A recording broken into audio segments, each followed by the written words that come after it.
Hello dear students, myself Nikhil Bhardwaj, chemistry faculty at Jigyan, आप सभी का जिज्ञान के ऑफिशियल यूट्यूब चैनल पर स्वागत करता हूं। तो जैसे कि आप सभी बच्चे लोग जानते हैं, हम लोग एक सीरीज रन कर रहे हैं acid base reactions in organic chemistry. And इस सीरीज के अंदर ऑलरेडी 4 वीडियो आ चुकी हैं। अगर आपने वो वीडियोस नहीं देखी हैं तो डिस्क्रिप्शन में आपको उसका लिंक मिल जाएगा, आप फटाफट से जाकर उन वीडियोस को जरूर देखें। तो देखो, हम लोगों ने उसमें डिस्कस क्या किया था। फर्स्ट वीडियो हम लोगों ने डिस्कस किया था कैसे आप किसी भी एसिड बेस रिएक्शन की फिजिबिलिटी को बता सकते हैं, कि वो रिएक्शन बैकवर्ड में फिजिबल है कि फॉरवर्ड में फिजिबल है। हम लोगों ने उसके बाद डिस्कस किया था metal metal amide metal hydride की एसिड बेस रिएक्शन। हमने डिस्कस की थी NaOH की acid base reaction. Last video में हमने डिस्कस किया था acid base reaction of Grignard. तो आज हम इसी सीरीज में अपनी लास्ट वीडियो लेकर आ रहे हैं आपके लिए, acid base reactions of NaHCO3। NaHCO3, ठीक है, एसिड बेस रिएक्शंस ऑफ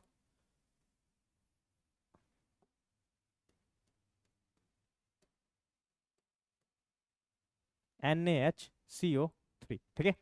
देखो, NaHCO3 हमारा क्या होता है, सोडियम बाइकार्बोनेट, ठीक है। ये क्या है आपका, सोडियम बाइकार्बोनेट।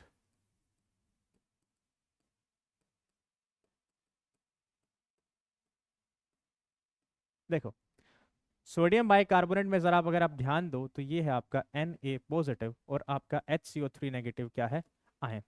अगर मैं इसका स्ट्रक्चर ड्रॉ करूँ, C double bond O, OH और O नेगेटिव, और यहाँ पे क्या है, Na पॉजिटिव, ठीक है। अब ये जो NaHCO3 होता है दिस पर्टिकुलर, इसमें जो आपका ये इफेक्टिव बेस का काम करने वाला इफेक्टिव पार्ट जो है HCO3 नेगेटिव, ये क्या होता है, वीक बेस होता है।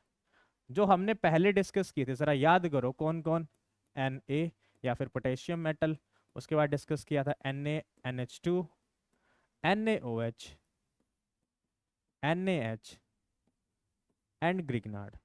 ये जो हम लोग ऑलरेडी डिस्कस कर चुके हैं, all of these are strong basis. और आज जो हम डिस्कस करने वाले हैं दिस पर्टिकुलर वन, NaHCO3, ये क्या होता है, एक वीक बेस होता है। अब कैसे पता ये एक वीक बेस है, जरा आप देखोगे, ध्यान से देखोगे तो आपको क्या दिखेगा, ये जो ऑक्सीजन पर नेगेटिव चार्ज है ये डीलोकलाइजेशन में इन्वॉल्व है, OH, O पर नेगेटिव डबल बॉन्ड हो। And due to this dispersal of negative charge, due to this dispersal, or I would say delocalization of negative charge,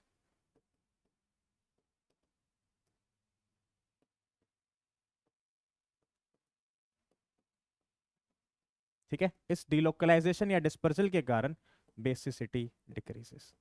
तो ये क्या बन जाएगा, वीक बेस। आपको ये बात क्लियर हुई कि NaHCO3 जो आज हम लोग डिस्कस करने वाले हैं, अभी तक जो हम लोग ऑलरेडी पहली क्लासेस में डिस्कस कर चुके हैं वो सब एक स्ट्रॉन्ग बेस थे, लेकिन NaHCO3 आपका वीक बेस होता है, ठीक है। तो अब हम लोग डिस्कस करेंगे इसकी केमिकल रिएक्शंस, ठीक है। तो देखो, मैं सबसे पहले इसकी रिएक्शन ट्राई करता हूं आपके प्यारे से कंपाउंड फिनॉल के साथ, ठीक है। तो फिनॉल की रिएक्शन अगर मैं NaHCO3 के साथ करूं, आपको ऑलरेडी याद है कि कैसे तुम चेक करोगे कि रिएक्शन पॉसिबल है नहीं। सबसे पहले बड़ी आसानी से उसका प्रोडक्ट लिख दो। तो मैं अगर इसका प्रोडक्ट लिखूं तो प्रोडक्ट बनेगा फिनॉक्साइड एंड H2CO3। अब बनने वाले एसिड की आप स्ट्रेंथ चेक कर सकते हो। तो आपको याद हो, फिनॉल का जो pK है वो अप्रोक्सीमेटली 10 होता है, 9.95, बट मैं अप्रोक्सीमेटली 10 मान लेता हूँ।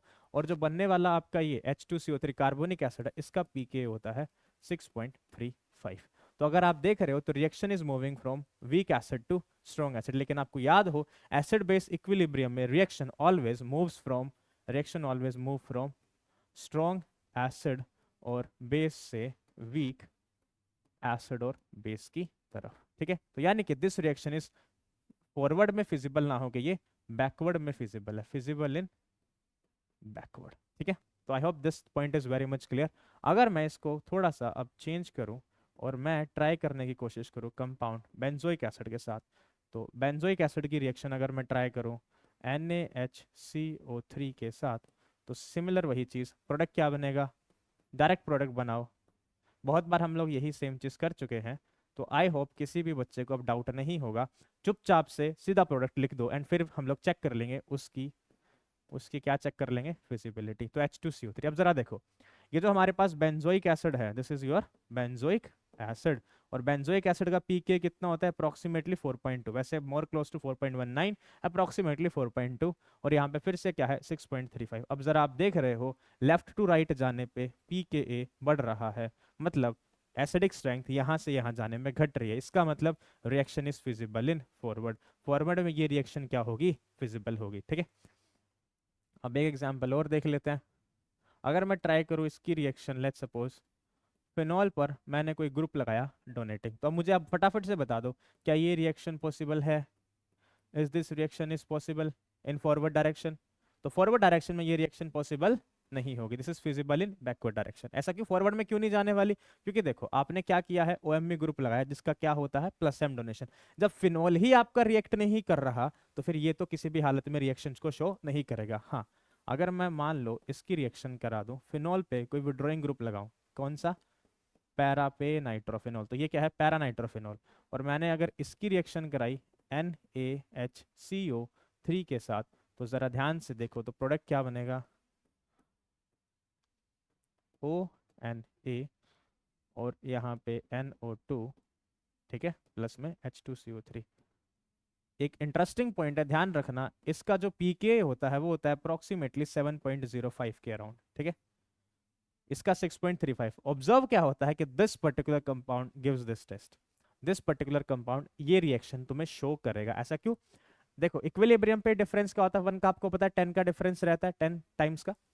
तो इक्विलिब्रियम में यहाँ पे अगर आप देखोगे 6.35 और 7.05, तो इन दोनों में डिफरेंस क्या होगा, इन दोनों में डिफरेंस क्या है, थोड़ा सा कम, ये इससे लगभग 7 से 8 गुना ज्यादा होगा। लेकिन इसका मतलब ये नहीं है कि इक्विलिब्रियम पर ये नहीं होगा, this particular will also be present at equilibrium and slowly slowly reaction forward की तरफ ड्राइव होती रहेगी। क्योंकि मैं भी आगे कुछ बताने वाला हूँ, H2CO3 आपका जो होता है वो स्टेबल नहीं होता in aqueous solution. This particular H2CO3 is not stable, not stable in aqueous solution, और ये डिसोसिएट कर जाता है, I would say better dehydrate कर जाता है इन CO2 एंड वाटर। तो स्लोली स्लोली स्लोली ये रिएक्शन फॉरवर्ड की तरफ मूव करती रहेगी according to Le Chatelier principle. अगर मैं सेम रिएक्शन आपकी कराने की कोशिश करूं किसके साथ में, ऑर्थो नाइट्रोफिनॉल के साथ, तो आपको जानकर हैरानी होगी this particular reaction will not take place in forward direction. तो ये फॉरवर्ड में फिजिबल नहीं होती है। ऑर्थो नाइट्रोफिनॉल थोड़ा सा, ऑर्थोनाइट्रोफिनॉल जो होता है वो हल्का सा लेस एसिडिक होता है then para due to intramolecular hydrogen bonding. तो इसका पीके जो होता है वो अराउंड 7.25 के अराउंड रहता है, तो इसलिए ये रिएक्शन अब फॉरवर्ड में फिजिबल नहीं है। ठीक है, और आगे चल के एक एग्जाम्पल अगर मैं डिस्कस करूं आपसे, तो मुझे बताओ सल्फोनिक एसिड की अगर मैंने रिएक्शन कराई NaHCO3 के साथ, तो क्या ये रिएक्शन फॉरवर्ड में फिजिबल होगा, तो obviously this reaction is feasible in forward direction. ठीक है, this reaction is forward in feasible direction, forward in मतलब फिजिबल इन फॉरवर्ड डायरेक्शन। ठीक है, तो ये सब हो गए। अच्छा, अगर मैंने अब मान लो कि इसकी रिएक्शन अल्कोहल के साथ कराने की कोशिश करी, ROH plus NaHCO3, ROH plus NaHCO3, तो अगर आप ये कंपाउंड रिएक्शन लिखते हैं इस तरह से H2CO3, तो आपको पता है कि अल्कोहल का पीके अराउंड 16 होता है और इस वाले का अराउंड 6.35, तो this reaction is not feasible in forward direction. ठीक है, तो अब अगर आप ये पूछो कि सर ये फिर रिएक्शन किस किस के साथ होने वाला है, कौन कौन तुम्हें देने वाले हैं NaHCO3 के साथ रिएक्शन, और इसको टेस्ट क्यों बोलते हैं उस पर भी मैं भी आऊंगा, तो समझो कौन कौन इस टेस्ट को या इस रिएक्शन को देने वाले हैं। तुम्हें ऑब्जर्व होगा जितने भी तुम्हारे कार्बोक्सिलिक एसिड्स है, चाहे एलिफेटिक हो चाहे aromatic, all carboxylic acids, all COOH, all sulphonic acids, वो भी इस टेस्ट को देंगे। अब फिनॉल के कौन कौन से डेरिवेटिव देंगे, OH nitro para nitrophenol,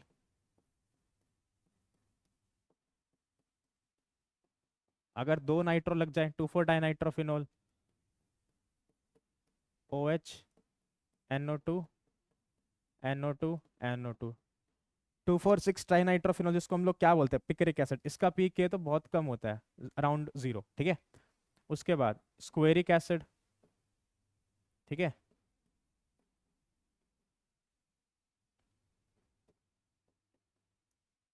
स्क्वेरिक acid, तो ये भी तुम्हारा पर्टिकुलर क्या देने वाला है, ये टेस्ट देने वाले हैं। ठीक है, तो इस बात का ध्यान रखें। तो ये जो तुम्हें जितने भी कंपाउंड है, all carboxylic acids, sulphonic acids, paranitrophenol, 2,4 nitrophenol, 2,4,6 trinitrophenol, 2,4 dinitrophenol, ठीक है।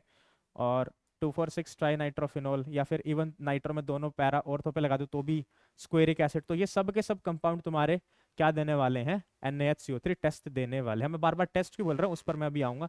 और कौन कौन नहीं देगा, एल्कोहल्स नहीं देंगे, एल्कोहल्स नहीं देंगे, एल्कीन्स, टर्मिनल एल्काइन,